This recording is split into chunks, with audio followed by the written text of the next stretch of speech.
মোটামুটি তাহলে ওয়াজের লোক না, হেনে লোক বেশি। এখানে তো লোক নেই, যা আছে দুই একটা দিকে দেওয়া যায়।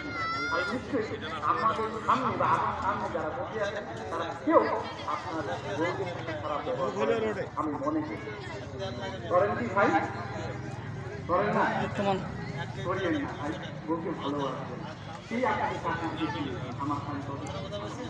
লোক সংখ্যা কমে গেছে।